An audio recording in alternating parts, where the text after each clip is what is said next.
Hey BookTube friends, it's Carrie. Thanks for joining me. I'm coming at you today with my very first original tag. This is the JFK Book Tag. I'm so excited. I hope a lot of you guys participate, and I'm going to highlight a lot of Kennedy books, but you are under no obligation to include Kennedy titles in your version. Please feel free to interpret the prompts as broadly as possible and just have fun with it. Question 1. Tenuvus Onemore. Rose and Joe Sr. had a boat called Tenuvus to signify the 10 members of the Kennedy clan. With the birth of Ted, the family named another boat Onemore. What book with a large cast of characters would you recommend?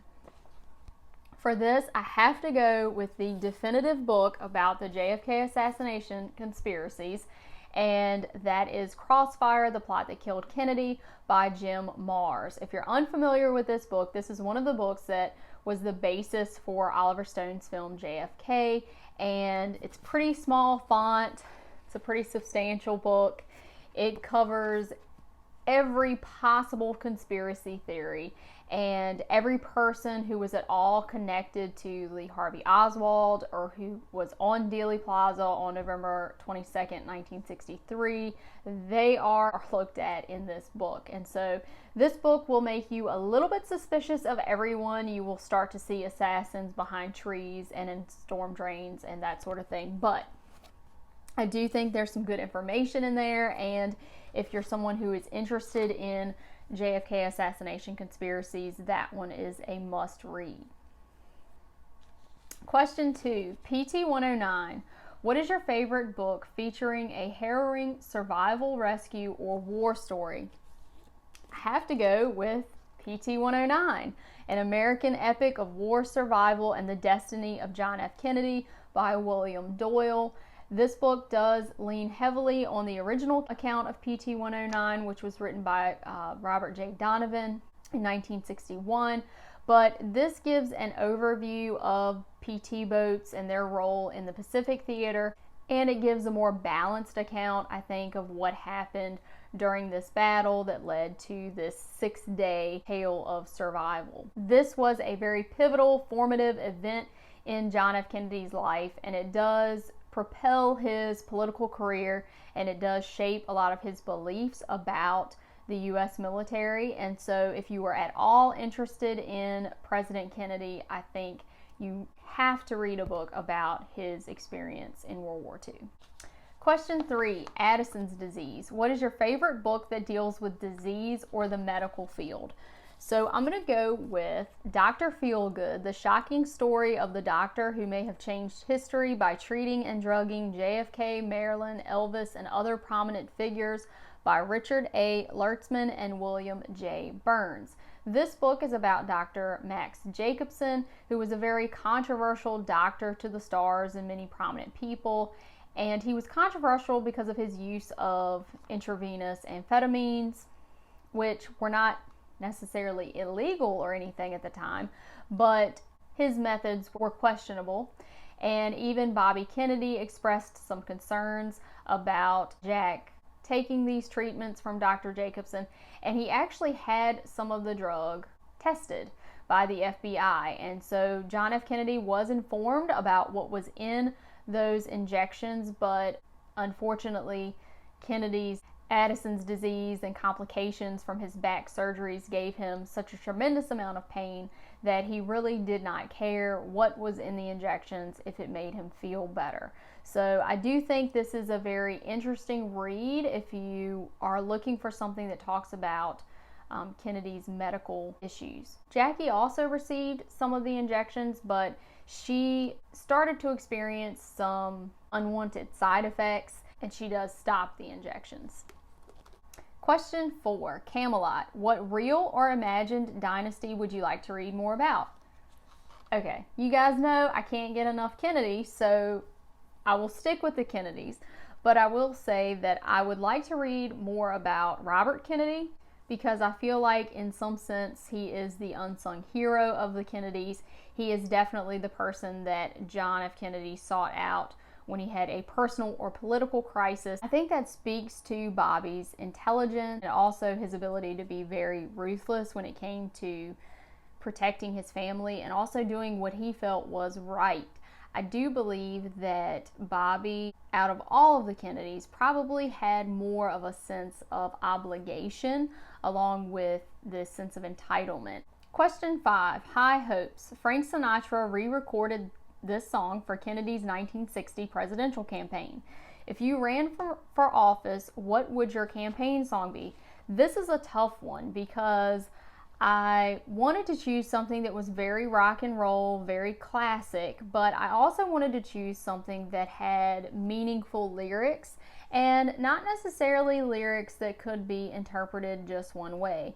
So I think I'm going to go with Won't Get Fooled Again by The Who because you can't go wrong with it. This one was a tough one, and I'll be interested to see everyone else's answers to that specific question. Question 6, We Choose to Go to the Moon. Name the last book you read that was set in space. I don't read a ton of sci-fi books, but I believe the last book I read that was set in space was I, Robot by Isaac Asimov. So I didn't look at my Goodreads before this video, but I think that was the last one. Question 7, Coconut. So the coconut shell that John F. Kennedy carved the rescue message onto during the PT-109 incident was encased in plastic after the war and made into a paperweight, and he kept this paperweight in the Oval Office. So the question is, do you have any neat desk items or mementos? Funny story about this question. A few years ago, I actually started looking for a replica of his coconut paperweight, and I couldn't find it anywhere. I did find where the John F. Kennedy Presidential Library had sold it at one time, but they weren't selling it now. And before making this video, I checked back and they are selling it again. So I was able to purchase my very own coconut paperweight. I'm so excited about it. But right now, I don't have any interesting desk items. I do have a couple of Kennedy mementos that I am wearing. I am wearing a Kennedy $50 necklace here. I have a lot of Kennedy $50 that I actually keep in a little ball jar up at the top there that people have gifted to me over the years. I also am wearing a 1960 PT-109 presidential campaign pin. I have a couple of these and I thought I would wear it for the video. Question 8, Scandal. What personal or political scandal would you like to read more about? Well, I haven't read a ton of books about Kennedy's various affairs and scandals. I have read 2 that I can remember. The first one is Once Upon a Secret, My Affair with President John F. Kennedy and Its Aftermath by Mimi Alford. And she was actually one of the White House interns who at the age of 19 claims to have an affair with President Kennedy. And there is some evidence to back this up. And she was one of several young White House staff that Kennedy allegedly had contact with. But her account was very interesting because it wasn't too salacious in my opinion, and she did focus a lot on how this affair impacted her life, how it made her feel, and how it eventually leads to the downfall of her first marriage. But she did seem to have a genuine affection for Kennedy, and there are some pretty lighthearted, sweet stories in here to kind of balance out some of the more salacious details. The second book that I've read related to one of Kennedy's affairs is Mary's Mosaic, The CIA Conspiracy to Murder John F. Kennedy, Mary Pinchot Meyer, and Their Vision for World Peace by Peter Janey.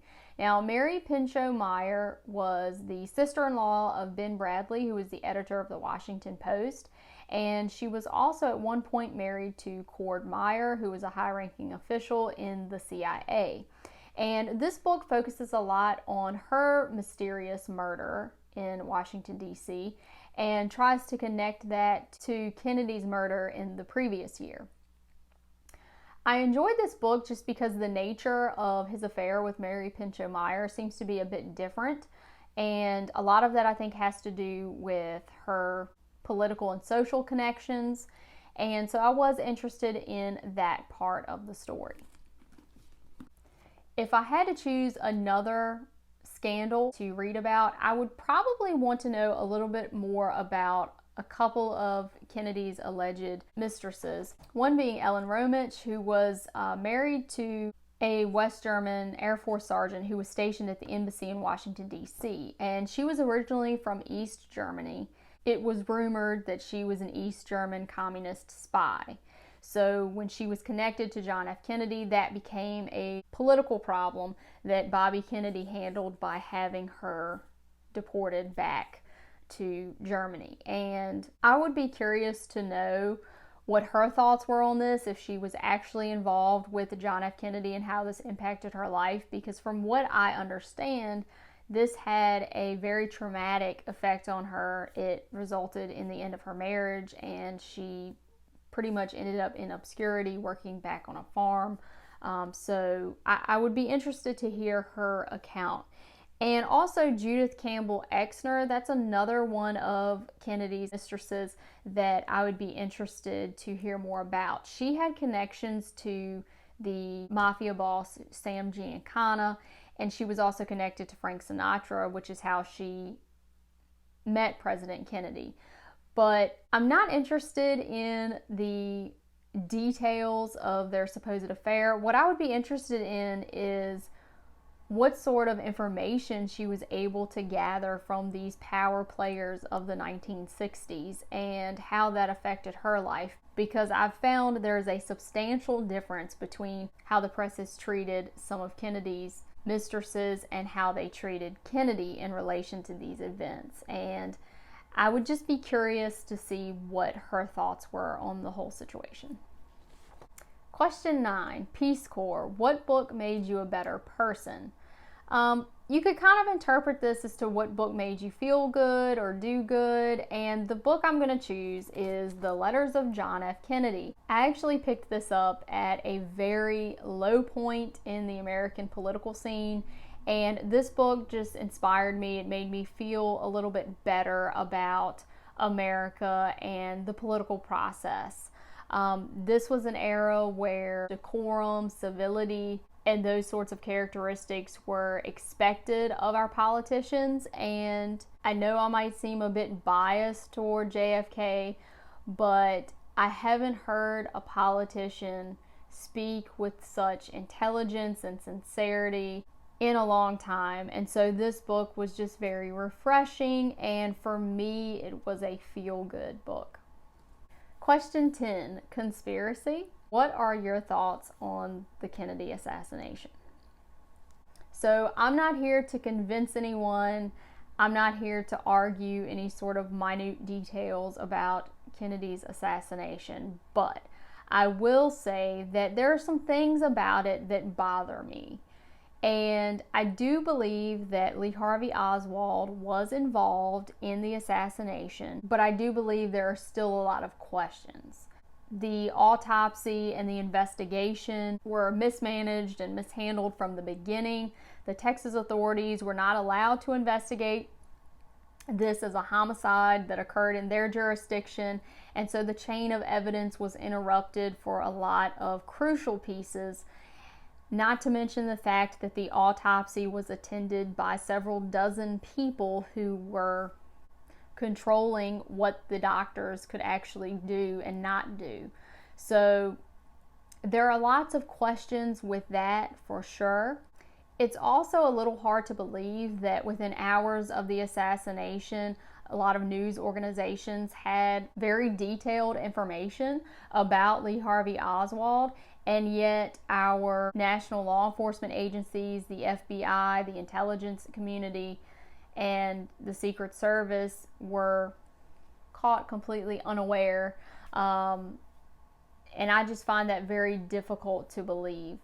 Lee Harvey Oswald's backstory just seems a bit bizarre. It either says that our federal government was extremely lax and incompetent in dealing with a possible enemy of the state, or it says that there was some sort of conspiracy at play here. We have this ex-Marine who attempts to defect and makes quite the scene in the Soviet Union, purporting to have military secrets, and the U.S. State Department allows this individual, along with his Russian wife and child, to re-enter the country with very few problems, and actually loans them a substantial amount of money in the 1960s to do that.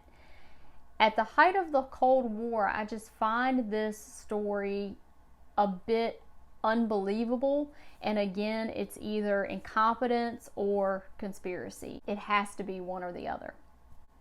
The way the government handled the Warren Commission and the way they spoke about it definitely fueled this fire of conspiracy, because when you hear government officials saying the public must be convinced that Oswald didn't have any Confederates, that's very different from saying you want to uncover the truth of what happened. When you have members of the Warren Commission who actually admit to manipulating evidence for the final report in an effort to fit the pieces all together for their narrative, that really doesn't bode well for the American public. I don't know that we'll ever know exactly what happened that day or what led up to it, and I could go into a lot of pieces of evidence that I think point to a conspiracy, but I won't do that. That would probably lengthen this tag video, and I know people don't like to watch really long videos, so I will leave that for another time. I would be interested to hear everyone's thoughts on this, and also if your thoughts have changed over time. I do have several books on the assassination that I have yet to read, including one which supports the lone gunman theory, Case Closed by Gerald Posner. But I would recommend a couple of books that I've really enjoyed on the topic. One is JFK, the CIA, Vietnam, and the Plot to Assassinate John F. Kennedy by L. Fletcher Prouty. Colonel Prouty is actually the person that Donald Sutherland's character in the film JFK is based on, so if you're familiar with that. And then JFK and the Unspeakable, Why He Died and Why It Mattered. I think those two books appeal to me because they don't go through the effort of trying to figure out the unanswerable questions, the how many shooters and where were they and that sort of thing. The question that they ask is why? Why did this happen? So I hope everyone out there is having a great day, and I did want to tag 35 people for this video since Kennedy was the 35th president of the United States. So please check the description box for your name. I'm pretty much tagging most of the people that I follow, and some of the channels have 2 people, so those people are included in the 35 people that I'm tagging. But I have put them in alphabetical order in the description box. So I hope everyone will do this tag, and if you do, I hope you have fun with it. And thanks so much. I'll see you in the next one.